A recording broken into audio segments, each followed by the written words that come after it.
Partito l'iter per approvare il progetto di legge numero 43. Qual è il progetto di legge numero 43? È la legge con cui andiamo ad applicare quella che è stata l'indicazione che il popolo veneto ci ha dato il 22 ottobre, cioè chiedere allo Stato maggiori competenze.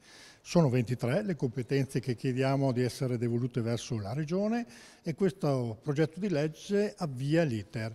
L'abbiamo presentato a tutte le commissioni, la settimana prossima sentiremo tutti quelli che sono i soggetti cosiddetti della società civile, quindi il mondo delle imprese, il mondo sindacale, il mondo del sociale, il mondo della scuola, per arrivare poi a metà del mese con l'approvazione di questo importante progetto di legge che ci permetterà di avviare la famosa trattativa con il governo centrale. Abbiamo esaminato sostanzialmente il valore della richiesta che è inserita nel disegno di legge 43 sull'autonomia, la richiesta legata all'ammontare dei 9 decimi corrispondenti ai 9 decimi di IRPEF, IVA e IRES. E abbiamo la conoscenza che il dato è attorno ai 19 miliardi di euro.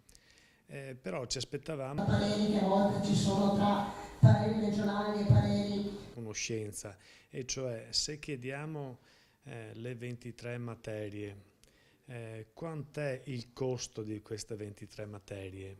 E quindi ci aspettavamo la scomposizione del costo effettivo, del costo reale, dell'incidenza delle competenze che vengono trasferite alla Regione Veneto, di quanto appunto costano e di quanto abbisognano. E invece questo è un lavoro che non è stato ancora fatto, che non è stato preparato e che sembra ammontare in maniera molto diversa rispetto ai 19 miliardi che chiediamo. E quindi se il costo delle competenze è attorno ai 4 miliardi, ci chiediamo perché la richiesta è di 19 miliardi. Altro aspetto che non ci convince è questa accelerazione per arrivare a tutti i costi entro metà mese a presentare il disegno di legge approvato in Consiglio regionale.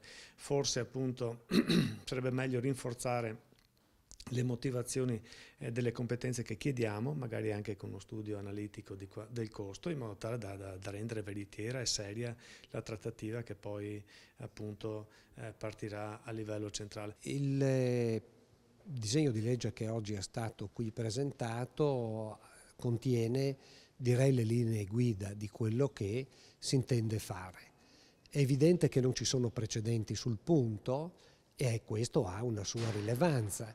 Quindi io lo paragonerei a una sorta di progetto di massima che dopo dovrà essere accompagnato da tutta una serie di altre previsioni, decisioni, correzioni, fino al punto di arrivare al progetto cantierabile, che si avrà all'esito del negoziato, della trattativa. A me piacerebbe poter dire dei ragionamenti che si faranno tra la Regione e lo Stato, perché questa iniziativa, tolta dalla competizione politica, giusta competizione politica, dal confronto di quel genere, potrebbe prestarsi anche ad essere un'occasione che naturalmente è utile al Veneto, ma può essere soprattutto utile al sistema paese, perché noi abbiamo bisogno di dimostrare, di sperimentare che in qualche luogo di questo paese ci sono delle zone, mica solo nel Veneto, si può dire anche, che ne so io, in Puglia, giusto perché la Puglia ha una sua vitalità, oppure da altre parti, ci sono zone del paese dalle quali si può ricavare molto di più di quello che si è finora ricavato.